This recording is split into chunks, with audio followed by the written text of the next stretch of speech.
So to me, this is smooth. Like smooth to me is the absence of personality. Um, and knowing that alcohol, spirits, are not going to make any of us live longer, I would venture to say that, at least my opinion is that, um, if one is drinking alcohol, one should be looking for things that have a personality, that express themselves in a specific manner. Hey, everybody. Welcome to the Decoding Cocktails podcast. I'm your host, Chris LeBeau. At the ripe age of 38, I left my former career behind and joined the hospitality industry. Since then, I've been on a rapid journey of learning, meeting all sorts of great people, and this podcast is my chance to bring you along with me, whether I'm interviewing somebody that works in the industry, another enthusiast, or occasionally stepping back to share what I'm working on or my thoughts. I'm so glad you're here, and so with that aside, let's get into today's episode. What's happening, everybody? Welcome back for another episode of the Decoding Cocktails podcast. I am Chris LeBeau, and today I am delighted to bring you a conversation with Nicolas Palazzi. He is the founder of the alcohol import company PM Spirits, PM standing for Paul Marie, named in honor of his late father. And PM likes to refer to itself as a provider of geeky spirits. Nicolas grew up in Bordeaux, France, learning quite a bit about cognac and wine just in the course of his journey. And as he settled into a career as an engineer that was not really taking, at some point in time, he spotted what he felt was a gap in the cognac market and began importing unique brandies in that regard. So while I have plenty of things to say, and this is a very worthwhile educational conversation today, rather than my words, let's use a few words from the author and noted bartender Jim Meehan. I used to think I was discerning about spirits. Then I met Nicolas. He's forgotten more about cognac than I'll ever know, but his knowledge and passion for spirits in other categories is just as rapacious. Besides being our most respected importer, Nick is a friend and colleague, and I can count on him for straight talk. And so a quick ground game for those who are not in the industry. Because alcohol is a controlled substance, getting it around, or let alone having it cross international borders, is not always the easiest thing. So PM was founded as an importer. Nicolas went out and started finding these cognacs that were not readily available in the market and began the complicated process of importing them and then promoting them. But on the other end of things, beyond importing, there's the world of distributing. So while he is kind of the lead in his team, or the lead spokesperson for these products, in the states where they are available, those products are then find their way into the hands of a trusted distributor. So the booze you see in bars and restaurants and grocery stores gets there courtesy of a distributor. So they find people that they feel like can in turn help represent their products properly. Now in the state of New York, they do offer both these services. So they are also a distributor there as well. But PM's primary founding mission was to go out and find products that were unique and bring them into the U.S. market.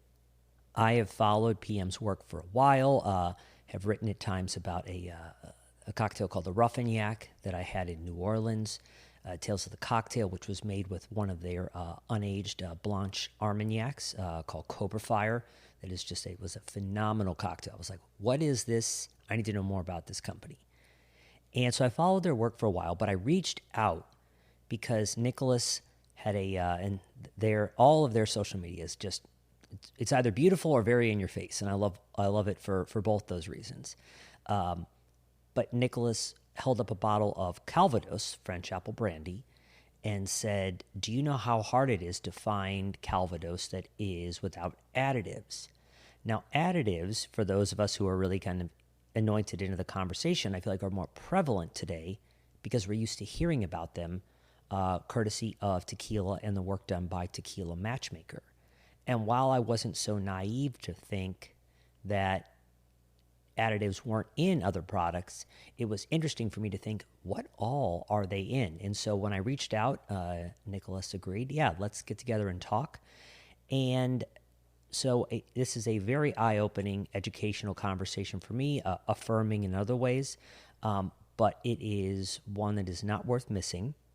We're going to cover a lot of ground today. There are a ton of links to all sorts of different articles and other things they have done. I think it should also, of course, be noted that you don't build a reputation like this without a lot of hard work, a lot of airline miles.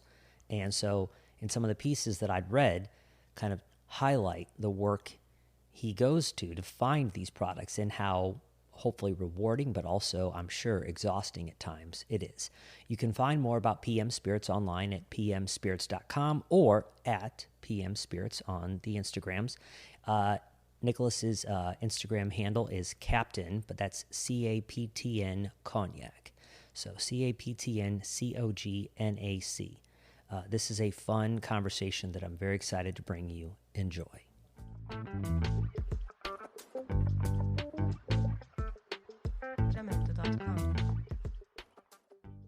So, Nicholas, I was excited to have this conversation. I feel like the first time not being in the retail side of things and not being in New York, I feel like the first time I ever really gained awareness of PM peripherally was through your guys' Blanche Armagnac Cobra Fire. And as I kind of dug into the company a little bit, I liked what I see on your website. It says, we give a fuck about artisanal spirits, so you drink only the best. We believe in the essence and authenticity of real spirits. We see a world where mass-produced booze has overshadowed the genuine craft and stories of small producers. So for me, I think it's really interesting in terms of what PM really has worked hard to stand for all this time. So I know you've certainly talked about kind of getting started in cognac a little bit, but tell us a little bit about, just for the ground game, about kind of the genesis of the PM story that I'm sure you're used to sharing, and we'll run with things from there. All right, Chris. Well, thanks very much for having me. First and foremost, it's cool you reached out. And thank you. And yeah, I started the thing about 12 years ago now, so sometimes early 2011. And I guess the goal was to offer things on the spirit side of things that were like well made by good people. So that's that this has been the premises, and we stayed the course for like the past the again the past 12 plus years. The spirit that what we're trying to achieve is be like straightforward, no bullshit, transparent, and in a word that is pretty branded, in a word that the buzzword is very marketing driven. You got a lot of stories, you got a lot of stuff that's being said that might not necessarily be an accurate representation of the truth. I'm not saying like people are being misled, but I'm just saying like there's there's uh there's just a lot of stories, and we're trying to represent the small guys who work honestly, put out good products. They're not trying to please any anyone specifically. They have a vision, they carry out that vision, and we want to try to match these products with people who care about them. Yeah, and I know that one of your guys' other premises and kind of boilerplate statements always is like, if we won't drink it, we don't carry it in that regard. So, and I feel like when people have something that is a truly stunning product, they know it. But sometimes I think, and so much like with anything, there's a lot of practice involved with tasting things, getting to know things. But I feel like people at times, especially like knowing that for some of my audience, it's mixologists who are really beginning to ramp up their game, or the lay people at home, I feel like their level of discernment between what really good quality is and not, they just have that difficulty. So how do you, I know it's a lot of practice, but how do you begin to figure out where the bullshit is versus the things that are genuine? All right, good question. Obviously, so I would say that the first thing is to be curious, and when one is curious, one will taste, drink a lot of things with an open mind, and as one is doing that, one should pay attention to the sensations, like what one smells, when one tastes, and that helps build some sort of a library in one's brain. So this is what I've been doing for a little while now, and so little by little, as one pays attention to what one smells and tastes, like one's able to say, all right, this is first thing is this I like, this I don't, and then the second thing is to try to understand why one likes or dislikes something. So that's the first that's the, the basis, I guess. Then there's talking to the people, and as you know, because you talk to a lot of folks out there, it's the more you talk to people, the more you genuinely pay attention to what they have to say, the easier it gets, the quicker you manage to feel whether um what's being told is genuine or not. And the quicker one's brain is able to pick up on whether that story is consistent, whether the person is doing the things for the right reasons or for other reasons. And I guess the third way of going at it would be to use critical thinking. And I'll give the basic example of if you're being told by somebody who has an interest in having you purchase a brandy, a cognac, let's say, and the person is talking about like really old cognacs and really old casks and that sort of stuff, and you get the impression from the story that the product is really really old. All right, that's cool. I mean, there's really old products out there. Now, when it comes to purchasing the thing, you realize that it costs $70 or it costs $100. That's when critical thinking comes in. Like, if that stuff is so rare, if that stuff is so old, the likelihood for it to be $100 is pretty low. Putting these the things together, I think helps um, as a fairly strong bullshit detector. And on top of that, I guess, experience helps with getting a vibe for the person. Like it's a lot of it, most of it is about the people behind the product. Obviously, the products need to be great, but it's a people's business, and if the vibe from the person is good, um, oftentimes the product might also be good. Like this is this there's a correlation there, I find.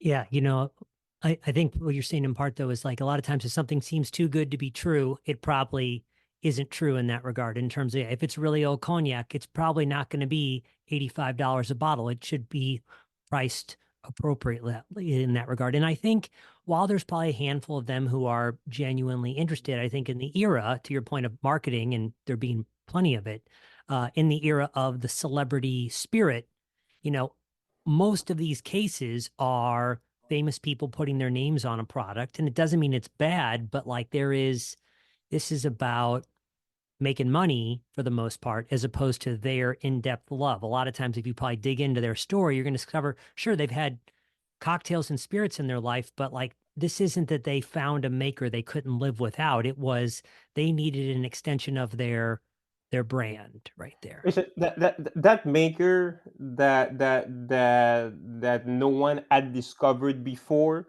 but somebody just found after tasting, like 100 different tequilas?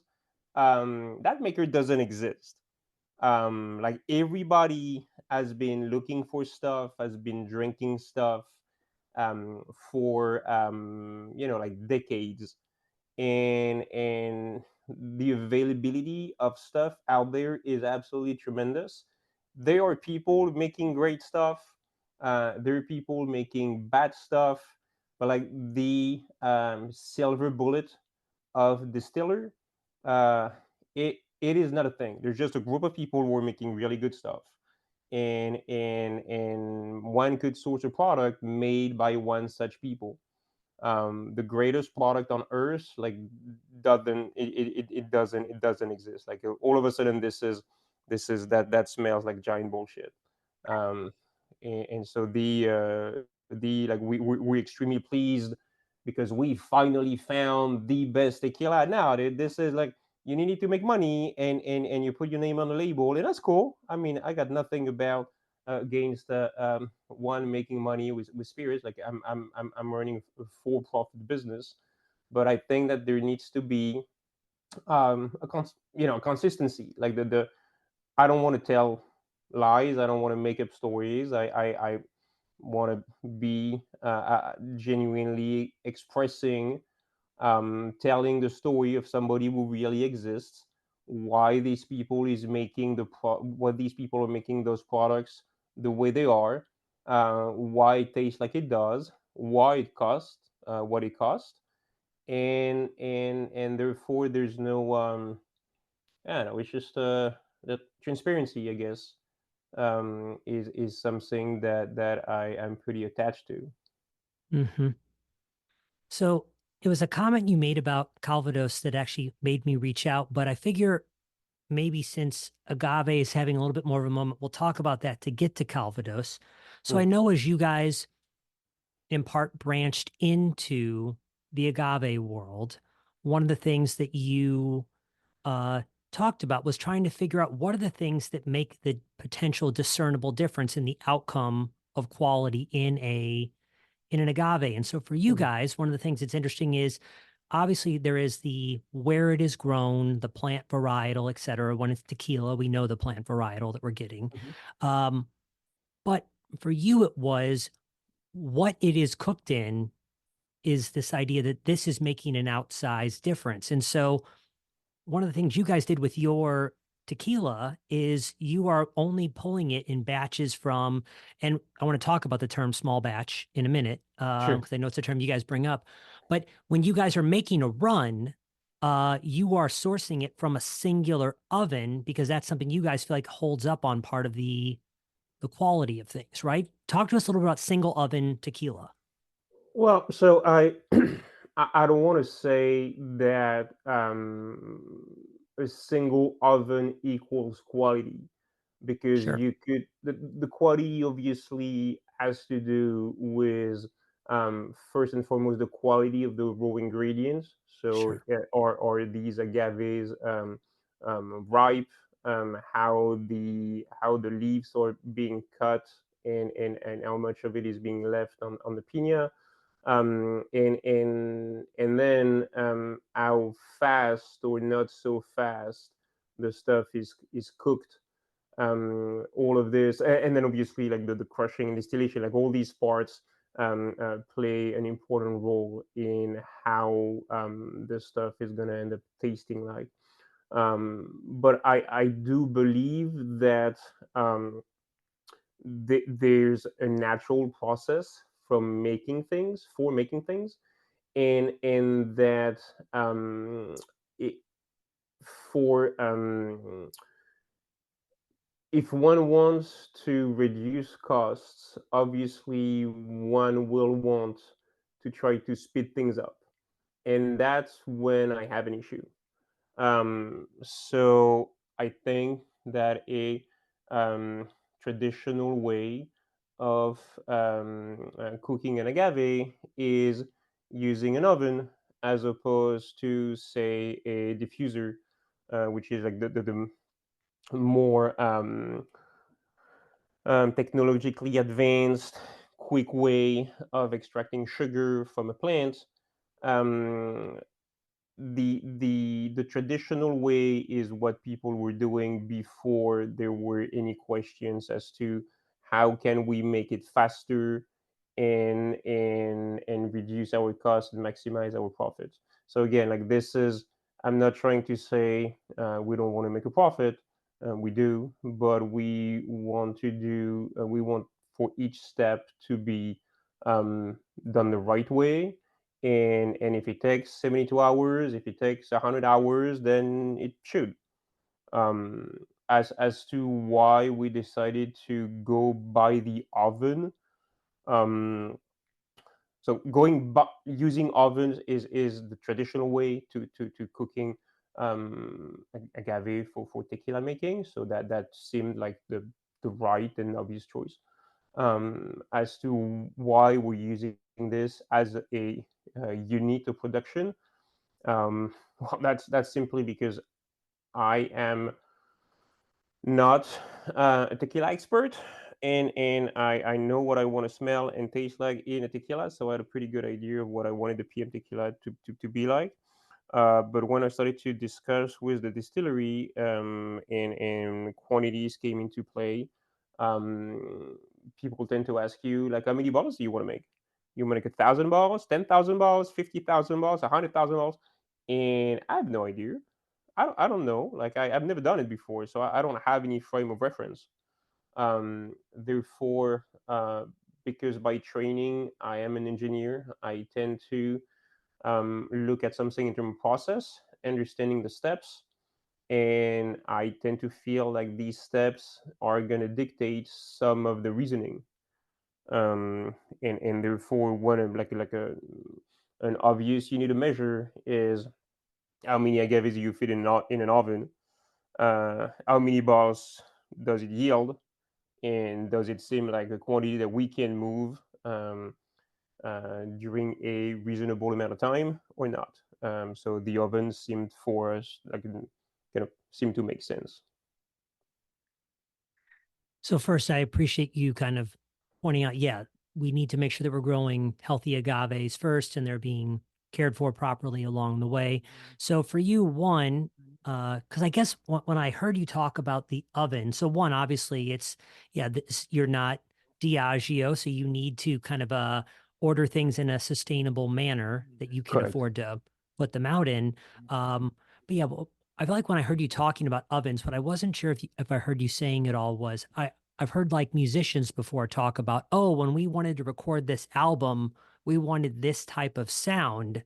So we went to this particular studio because that is kind of mirrors more the sound. So Yes. one for you, it was a natural way to restrict the sizing for you to kind of limit what does a run look like for you.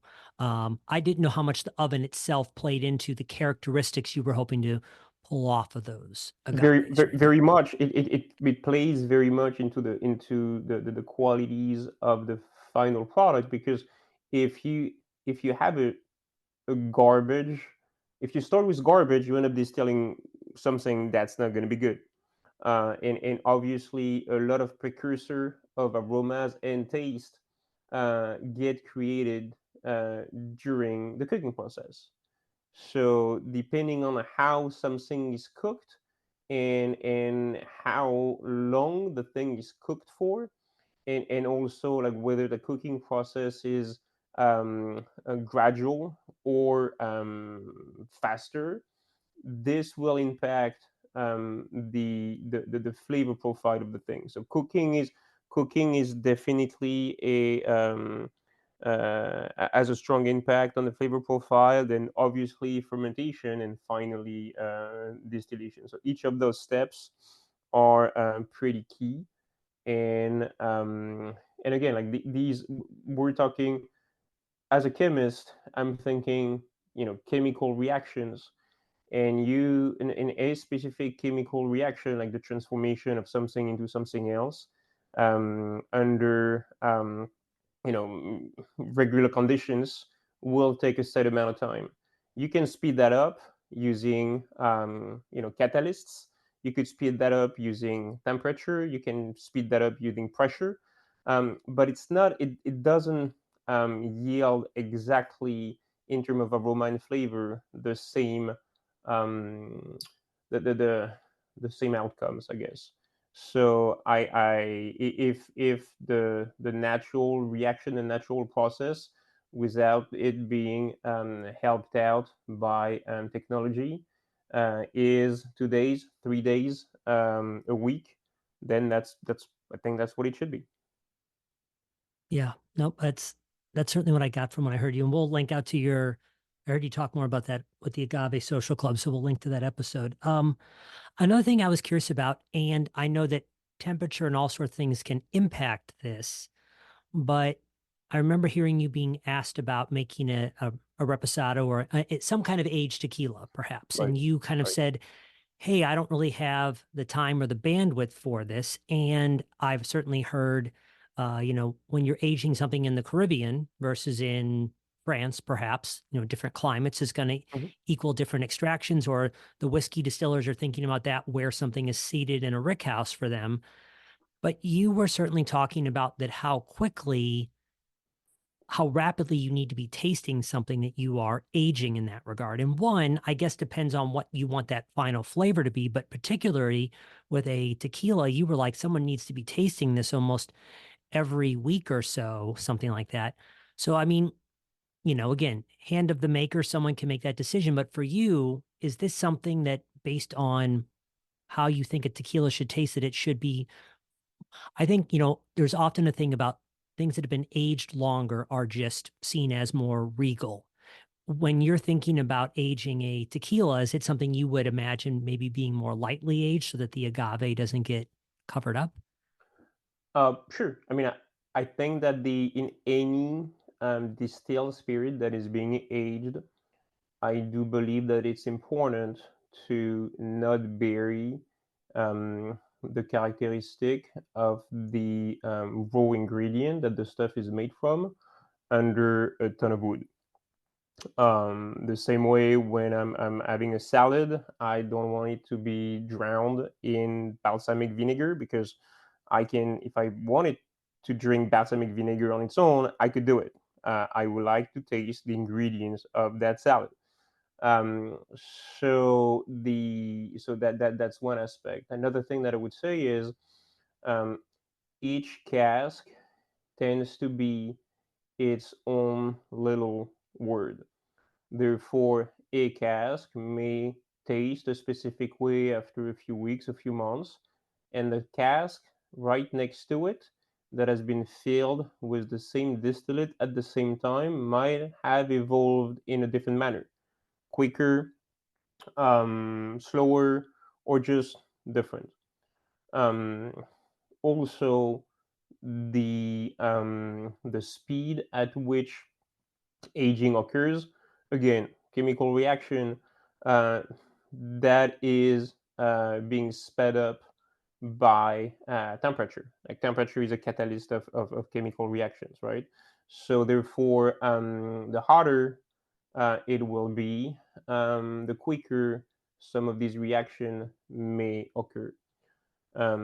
Which leads me to think that, because I would want to make something that is exactly, um, that fits exactly the flavor profile and aroma profile that I would want to drink. I would want to be very hands-on, and something that is being aged in a climate where aging would occur pretty quickly. I would want to be able to taste it pretty frequently. a lot of anejo and extra anejo and even reposado for the matter tequilas on the market, um, they're being sold under the idea that the older the better, the darker the better, that sort of stuff. And that stuff just tastes like coconut and vanilla, and there's no agave left. And a lot of them they just spend way too much time in wood than they should have. Um, and I don't think that anyone was really carefully tasting every single cask on a regular manner. Therefore, I would not want to add another such product. I'm not against um, putting out a reposado or an aero. I just would need to find a way to do it the way I want it to be done, which means with a lot of control as to how the stuff smell and taste like. And the minute it feels like it's at its peak and it might get over oaked quickly, then I would want to, you know, be able to taste, smell, and taste when that occurs, not 2 weeks after, not 3 months after it did, and like right then, and then be able to say like, let's take it out of the cask and bottle it. I don't live in Mexico. I'm not at the distillery every week, so obviously that makes it a little tougher. And since I really really want to associate PM with stuff that I think are very good. Right now, I don't think that we're set up for it. It doesn't mean like it won't happen, um, because these are products that I really like. But like at this second, I don't have the setup that allows to do that exactly the way I would want it to be done.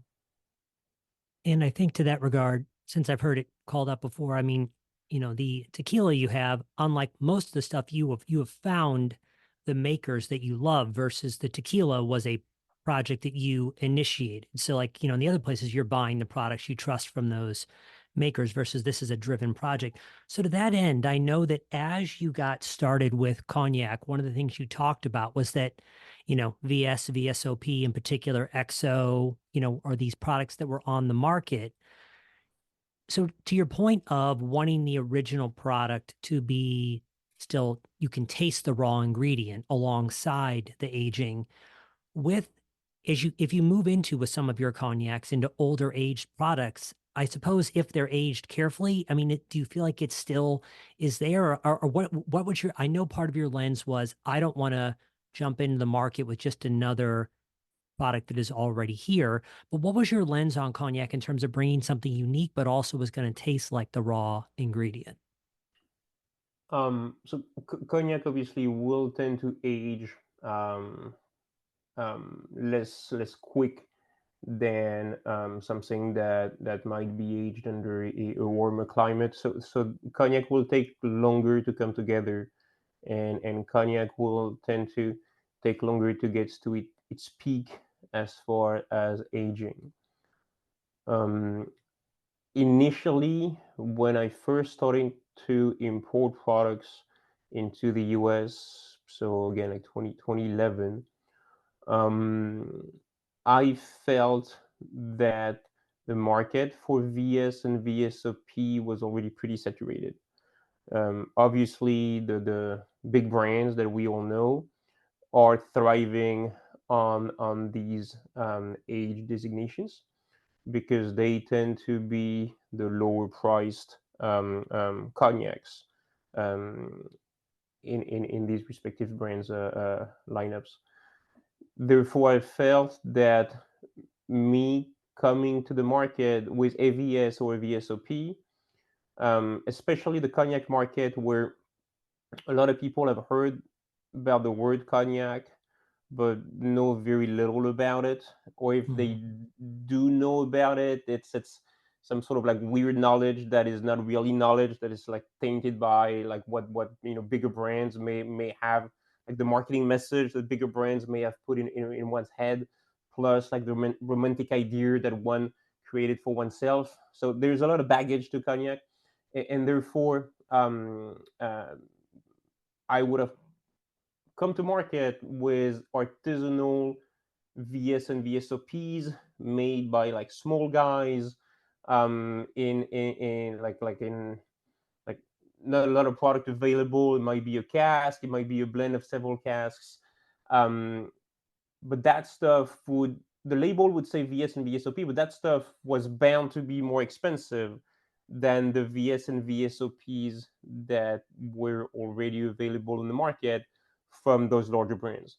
And then if the customer is not super educated, which there's no reason for the customer to be educated, because no one is really trying, especially like larger brands are not necessarily trying to educate much. They're trying to push their name. They're trying to like team up with like a brand of clothing, or like an artist or something, but like there's not a lot of education on the goods itself. So the customer not really knowing about cognac would just look at two different bottles and say, well, like, I mean, this VS and this VS, so that's the same stuff obviously, but like this one is like way more expensive, so I'm gonna get the cheaper one. Well, turns out there's a reason why the other stuff is more expensive, because it's like when it's two dudes in a garage, and they use no additives, and they age the stuff for twice as long, even though they call it VS. Um, uh, there's it might be bottled at a higher proof, but like all these things, to the lay person, like these are details that like no one looks at, like no one really pays attention to. And therefore I felt that initially, to make an impact, I should probably come to market with stuff that were old and expensive. um, and then you start creating in a realm where there's no real comparison of, you come at somebody with a cognac of 30 years old, 30, and you pour that for this person. Whether the thing is a 120, 190, or a 260 or 400, it becomes a discussion. It becomes like how can you explain the product in a way where your potential customer understands that there's real value there, as opposed to being in that conversation. Well, we sell Remy VSOP and it costs that much, and your stuff is like $15 more expensive, so we're never going to be able to move that. So that was the thinking, but it wasn't by any means that I think VS or VSOPs are no good. Like some of them are spectacular, different uses, different kind of products. Um, I drink younger cognacs, I drink older cognacs, I drink stuff that's not cognac. But initially I felt like for like a one man operation, it would make sense to not necessarily compete, uh, with the biggest players in the world. Seemed like a fairly logical way to go about starting the business. Yeah, I mean, I completely agree, and I just wanted to ensure that that was correct. So, we talk a lot about marketing language so far, and one of the things I would be interested in is, so I want to talk about, I want to talk about, we could talk about small batch now, but I also love to talk about your outlook on the word smooth as well, because I think that was an interesting thing as well. So, tell us why we need to be aware of, as especially as consumers, or shoot, as buyers in restaurants and bars. Like, tell us about like your why we need to be on guard about a word like small batch, for example. Um, like with most words, um, we tend to feel we know what they mean, and therefore we take them as such, but we don't ask ourselves the question. Like I have two young daughters. One is 9, the other one is 11. And mostly with my 9-year-old, when we have discussions, um, we will talk about something, and I will ask a question, and then 5 minutes into that discussion, I realize like she has no idea what we're talking about, because one of the words that I used, she had never heard that word, but she did not have the thought of asking like what does it mean. So then we're I'm engaged in a conversation where I'm thinking like we're talking about this very specific thing, and she is not, because she's not really capturing like what the subject of that discussion really is. Well, small batch is that like people are using that word small batch, thinking that they understand the meaning of what small batch is, because obviously it's intuitive. It's like not a lot, right? But at the same time, like what not a lot means. Like what I'm telling you, like, oh, we don't make a lot of that stuff. The next question in one's mind should probably be, um, how much are we really talking about? Like when you say not a lot, compared to what? Like you're making not a lot, like you're making 100 balls, or you're making 100,000 balls. Now, okay, the batch is like the amount, like we assume, I guess, like when it's being like now, small batches means nothing because it's been so used and overused, by like larger companies for their marketing to make one feel like that stuff is artisanal. They can't really say artisanal on labels, so small batch sounds better. But like when that stuff is small batch, um, first off is like, how small is that batch? Like compared to the other massive amount of products that you put out? Okay, cool. But like your small batch is still a shit ton of product first. Now, let's say you do make something that is sort of small when it comes to like in the grand scheme of quantities. How many of them do you make a day, or a week, or a month, or a year? You could make a small batch at 10,000 balls. It's not a lot of balls. But if you make like, three of them a day, 360 days a year, um, that's a shit ton of product. So I think small batch is being used as a way to say, this is not mass produced. But like anything, when we're not actually using quantities to get a clear picture of what we're talking about, um, stuff ends up meaning nothing. So it's a marketing term that, I'm sure initially meant something, and now has absolutely like no substance to it. Yeah, no, I appreciate it where I feel like it is kind of has worked its way a little bit into the conversational and just lexicon in the spirits world. But yeah, a small batch for the distiller down the street from me that, produces however small of runs a year versus a small batch run for Four Roses, looks very, very different in terms of that. And to your point, like they could even qualify, but they're doing, three small batch runs a day, all year long. And it's really not that they're still rushing at that point in time comparatively.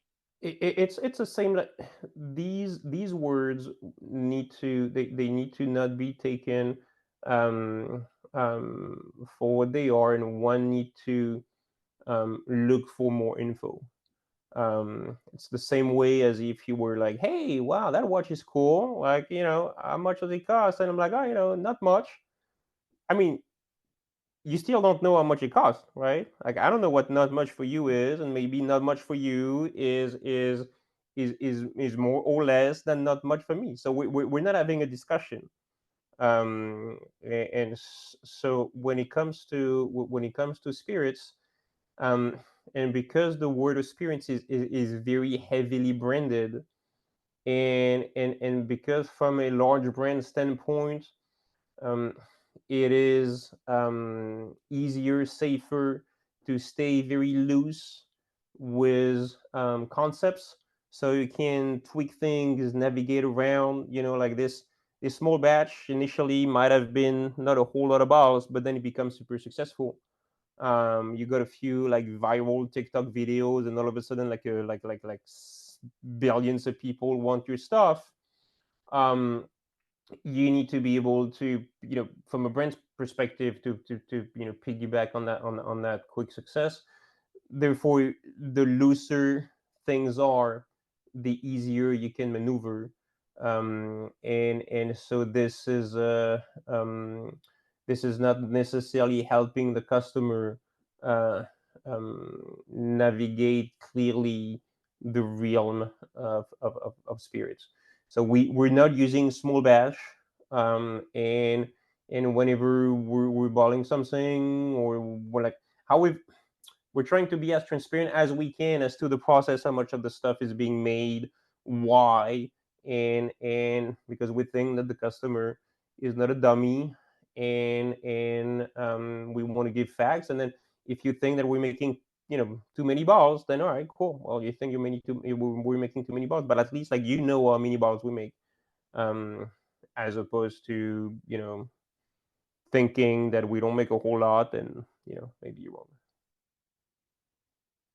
So another word, and this could at some point play into a broader conversation about additives in a way, but another word that I loved and made me smile when we got into this, when I started getting ready, was the word smooth. And I can think about um, the idea like, oh, try this bourbon, it's so smooth or whatever. And while not everything I think needs to be a wallop over the head, I think if I would understand where you guys are coming from with this, I think at times smooth can also mean just lacking character or something interesting, that not everything has to be bold, but it should be, you know, interesting flavors. And so anyway, so you guys kind of have this like, as part of your manifesto, I think it is, you don't deal with things that are smooth. So tell us your thoughts on the word, on that word.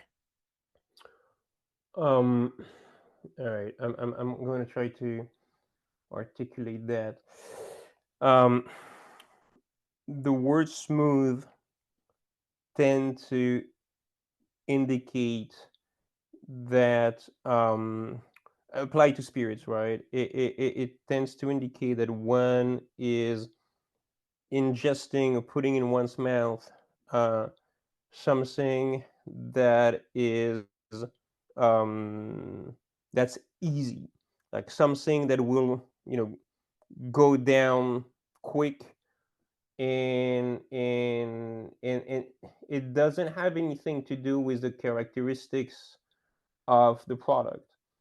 It's more about, I see the word smooth as a way to say, I want to get fucked up, I'm gonna drink booze, and I don't want to feel it. If I could get high drinking milk, I would do it. Doesn't work. Therefore, I have to go with higher proof stuff. But I don't want it to. Um, I don't want it to smell much, or I don't want it to have like a very distinct personality. So the more, the easier it is, the less I think about it when I smell it and drink it and swallow it, the better. Uh, so to me, this is smooth. Like smooth to me is the absence of personality. Um, and knowing that alcohol, spirits, um, are not going to make any of us live longer, I would venture to say that, at least my opinion is that, um, if one is drinking alcohol, one should be looking for things that have a personality, that express themselves in a specific manner, where like paying attention to what one is drinking and understanding what it smells like, what it tastes like, whether you like it or not, and why. And that makes, yes, it will create a buzz, because that's what alcohol does. Obviously, this is one of the main reasons people are drinking. Um, but it's that's kind of the destination. Like what's really cool is the ride. Like it is like what you're drinking and with whom you're drinking that stuff. So smooth, um, as a descriptive of, that's easy to drink. It doesn't burn. Doesn't hurt my throat. I feel like this is it's a waste of alcohol. It probably describes the mean to get to a place, but I'm much more into like how do we get there. So I want to be drinking, like we advocate for spirits that have a personality, like spirits that, uh how would I put that? If I drink like 7 rums, or I taste 7 rums next, to each other's, I want them to be very different. I don't want them to be completely interchangeable. And so that's my, I don't know if it really answered your question regarding smooth, but at least that's my take on the stuff. I honestly think it was a great one because as we sit here, well, it won't come out during it, as we sit here in the middle of dry January, at least for some or whatever, like, or the top of the year, as people think about like their relationship with this stuff, I do feel like that, yeah, like part of the problem with drinking certain things in general is like when it is very easy, very smooth, it's very easy to kind of just do it more mindlessly and get carried away with it. And that can be other people's destination or their vehicle for. But yeah, it's like if you're drinking interesting, flavorful stuff, it more like, I mean, to the example, like, and there's plenty of examples outside your portfolio, but if you smell and taste Cobra Fire, it commands your attention. And so I feel like there are things that force you to reflect and want to know more about it, as opposed to things that are more just, just the so-called porch pounder, where you like you look up and you're like you are pretty lit and you don't remember drinking the thing at all. Yeah, I mean it's, and again, like, I'm selling alcohol, but I'm by no means saying that alcohol is great and the more alcohol one drinks, the better. Like I'm very much advocating drink less, drink better stuff. The I believe that we, like, each of us should drink in moderation. Like I drink in moderation. Um, I want to enjoy those occasions. I want to drink in the right setting, the right stuff with the right people. Um, I do think that in our industry, obviously, it's hard. Like we're all around a lot of booze, a lot of wine, a lot of beers, a lot of alcoholic beverages on the regular, and it creates issues. And if one has a hard time abstaining, like can't really control one's consumption, then there's probably a need to look into it. And I have, a lot of friends, like very dear people to me. Like one of the main person, his name is Leonardo Commercio, who is our sales director, uh, has been sober and advocating for it for years now, and he does an excellent job as the sales director of PM Spirits. So one can absolutely, should absolutely be mindful of one's alcohol consumption, and one doesn't have to drink in our industry. Like there's a way to be in that business and either drink in moderation or not drink at all, or whatever fits, um, one's boat.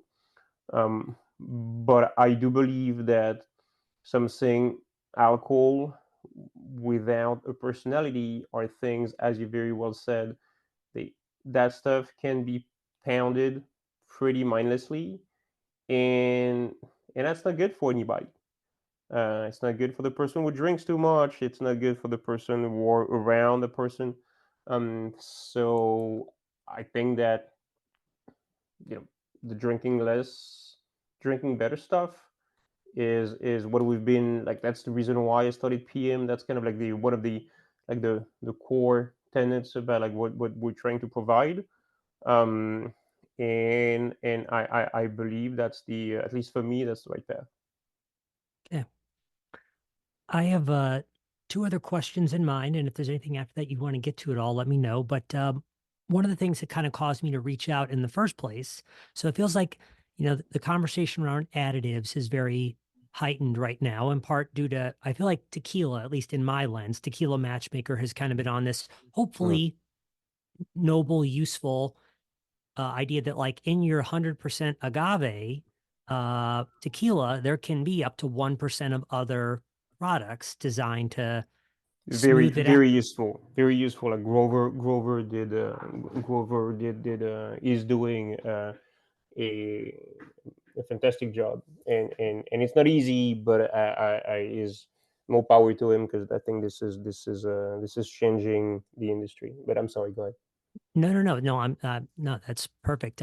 But I remember it was and I love some of you guys, your posts where you're like, you're just, it's you, like just looking right into the camera in a very intense way, which I appreciate. And you're like, do you know how hard it is to source additive-free Calvados? So French apple brandy for Hmm. those. Hmm. So in general, like we can use that as a lens, Nicholas. But I mean, are there additives potentially in everything? Because I feel like, again, we're used to now that I think some of us the conversation around additives in tequila, but there are additives in your Calvados, and we've certainly already spent time today talking about people trying to speed up various processes to get to profit faster. But can talk to us about additives in whatever way makes the most sense to you. I think additives are pretty taboo. It's There's a lot of additives in a lot of products. The and these products don't have to disclose whether they have additives in them or not. So it makes it even more complicated for the customer to know. Not everybody is able to do analysis to see like whether the um, amount of vanillin or the type of sugar that is in the distillate indicates that there are additives used or not. Um, it's I think it's kind of a it's the default game. The default game is to in brandy like cognac, Armagnac, Calvados, the French brandies, but also like like not necessarily just the those are the three known appellations, but like many other types of brandies from other countries. Like the default is using caramel color to make the stuff look darker than it is, using sugar to make the stuff taste like smoother again, like take out the bite of the alcohol. Use some of that like boisé, like that wood paste, wood extract to make the stuff taste like it spent more time in barrels than it actually did. Um, the like these three additives are fairly ubiquitous in brandy. Not everybody use them, but a lot do. And when used, like no one tells you. Um, so it's a matter of like knowing your producer, understanding the economics, and and why this is done. Like rum has sugar and caramel and some other things depending on whether these are uh, um, IGs like appellations or not. There's a lot of that stuff like whiskey. Whiskey has caramel, like Scotch tends to have caramel added to it after shell filtration, as it removes the some of the colors. So one wants to get the color back to what it was pre-filtration. Like there's a lot of that stuff going on. And I'm not saying it's all bad. There are um, there are use of additives. Like I don't want to have I don't want to have like a binary conversation about additives. Uh, Sure. the There is a use of additives that can enhance the product. Like one could age additives. Like one could have in a cellar, uh, casks in which you have caramel coloring, in cognac at 20% alcohol, or boisé, that wood paste, mixed up with cognac and water at 20% alcohol or so. Same thing, so like sugar caramel boisé, aging in barrels, a mix of those different additives, with cognac at 20 or so percent alcohol, aged for like 5, 10, 20 years. And these additives are gonna evolve with time. They're gonna benefit from the aging in barrels, and then when you use them, the resulting products, it is gonna be, pretty awesome. Um, and these are still additives, right? But they're being used in a way that is meant to bonify the product as opposed to speed things up and increase profits. Like 99.9% of additives used out there, they're used to make up for the faults of the spirit. Stuff Right. is too young. Stuff is too harsh. Stuff should have spent another 15 years in a barrel, but that would cost money, so let's release it now. Though it's undrinkable as such, how we're gonna do it so the customer doesn't spit it out and buys like chugs a full bottle and buys a second one. Let's make it dark using caramel because if it's the color Pinot Grigio, like it's gonna look weird on shelf. Let's make it sweet. Like let's put some oak in it, artificially, and and we can age the stuff 2 years and 4 years instead of like 15 or 25. So that way of using additives as a way to shortcut what like time, years, decades might do to the product. This is what I'm talking about. What I'm talking about, like being against additives. Um, the other way of using additives, which is like aging them for 20 years. Um, I mean that's a different game. And I do think that this is completely fine. As a matter of fact, it using aging additives is something that very few do. When you do that, it takes a lot of time, it takes a lot of space, it takes a lot of money, because you're aging additives at 20% alcohol, so you need a lot of volume. So you end up having cellars and cellars, casks and casks, in which one is aging additives. This has a cost. So this is that use of additive is the right one, I guess. And I'm mostly talking about brandy now. Um, while the use of additives just to make a quick buck with spirits that's way too young, that's the stuff that I tend to condemn. I do appreciate you talking about that. Like, let's not look at it through a fully binary lens, as opposed to understand it to your point of when is this cutting corners, making things cheaper, faster, as opposed to adding character. Like the distiller, when they're making this choice, they're actually making the process potentially even more costly for themselves, invites more of a question as opposed to, yes, harsh, smooth, etc. right there. Um, no, that makes good sense. One other thing I was curious about. So a PM, you kind of have your broader distribution. So here, I think in the lovely state of Missouri, I think the distributor of Integrity. So you guys are Mhm, importing a mhm. lot of products and they're handling stuff for you in the state of Missouri. In New York, you also distribute product as well in that market directly. Correct. Well, one of the things I was interested in, because I heard someone make a comment about a sweet potato vodka the other day that they felt like really had some interesting body and flavor and whatnot Mhm. with PM. So I feel like in general, in the mixology world, sometimes we can end up railing against vodka because for at least traditionally, when it is made well, a lot of times it seems like it is designed to be flavorless and odorless. And so I don't know if you would look at a different lens, but I know you guys have at least one vodka in your catalog. Mhm. So it is that category changing, or how do you think about that in based on PM's kind of founding mission of flavor and stuff we like to drink?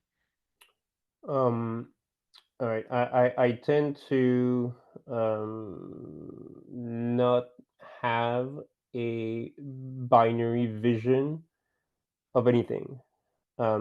So it's easy to say um, additives are bad, vodka sucks, in that sort of stuff. But the reality, as always, is a lot more complex than that. So first off, there is interesting vodkas out there within the vodka category. Like, is a vodka will a vodka be as mind-bendingly complex as a really well aged Armagnac or Calvados? Will it be as stunning aromatically as one of the greatest, highest rum out there? No, because that's not the purpose of the product. By definition, how the stuff is made, it just won't. So I do think that one should consider a specific product within its own category, and not in the ether of whether it is good or bad. Um, that makes that makes little sense to me. It makes me think of, points for wine. When you look at a wine and you compare two wine that are 94 points, they're 94 points in their category. You're 94 points for $20, and then you're 94 points for $200. But they're not being compared. Like, we're not comparing one with the other. Like, we're comparing them within their respective categories. So I think that vodka has a time and a place. I think the stuff can be very food friendly. I think the stuff obviously uh, play an important role when it comes to making cocktails. Um, I do think that there are great vodkas out there, and there's a lot of vodka that suck. So I am I'm not an ayatollah of anything. I am looking at the category, and I'm with an open mind, thinking like, who is out there that's making cool stuff. And there's like, I remember uh, having my mind blown um, maybe 15 years ago or so, as somebody in New York tasted me, and we have no relationship with the brand, but so somebody in New York tasted me on a vodka called Boyd and Blair, and I don't think I've had, I didn't, I've at the time, my experience with vodka was fairly limited. And listen, that was 15 years ago. I have a pretty good memory of how that stuff tastes like, and I was like, "Oh shit, this stuff is really good." So these experiences exist. Um, I think that having an open mind and going at stuff without expecting it to be amazing or to suck, and just like, pay attention to the product itself. Whether you like it or not, try to put words as to like why, and if you like it, like, get deeper into like how it's made, who made it, and that it plays a role. So yeah, vodka, as as the vodka market changed, not necessarily. I think there's just more vodkas out there based on the fact that there's more distilleries, and from a cash flow standpoint, like, one will tend to want to release vodka and gins right away because one doesn't need to age them. So there's just more expressions out there. But 15 years ago there were cool stuff, and there were cool stuff now, and there's like garbage vodkas and back then, and you have like horrible products now. Hmm. Yeah, no, I appreciate the non-binary lens on it, and one, we'll see if Boyd and Blair is still a thing or not. But yeah, so we can certainly do the where do people find it up? I mean, the catalog is great. Is there anything regarding PM we haven't talked about that you'd like to cover today? Specifically about us, I mean, I guess we're still working, and we have a lot of work in front of us to get more people to know we exist. We don't pretend to carry the best anything, but we think we represent some of the very good distillers out there across most categories in a lot of different countries. Um, I would tend to say like you can stay in touch with us on social media. We are at PM Spirits. And if there was one message, I would say that unrelated to PM necessarily, but has to do with the like artisanal, booze plane. Um, like be open minded. Like don't necessarily just go for the stuff that the things that are familiar. Like there's cool people out there who make very limited amount of products. These products are not necessarily super expensive. They might blow your mind. So, whenever you have a chance to step out of your comfort zone, whenever you meet somebody, be it a bartender, sommelier, um, somebody at a retail who's really passionate about booze, engage the conversation, learn from the person, see what the person has tasted lately that, like she is really hyped about. Because there's really, really cool stuff out there, and it would be kind of dumb to just go for like the same smooth stuff. And I'll add, while you're on PM Spirit's site, you should definitely read the blog too, because it is a great, fun read, actually. So, I appreciate it. Thank you so much. well, yeah. Well, Nicolas, thanks so much for taking time to chat today. Really appreciate it. Thanks for having me. Hey, everybody. Thanks for listening. The show notes for today's episode are available at decodingcocktails.com/podcast. If you'd like to keep up with what we're working on, there are two great ways to do so. One, our short weekly newsletter, Cocktail Confidential, which you can sign up for at decodingcocktails.com/newsletter. Or give us a follow on Instagram at Decoding Cocktails. If you think this podcast is great stuff, we'd love it if you'd subscribe or, of course, share an episode with a friend. The Decoding Cocktails podcast is produced by Chris Bay and myself. Thanks for listening. We'll see you again soon, and happy cocktail.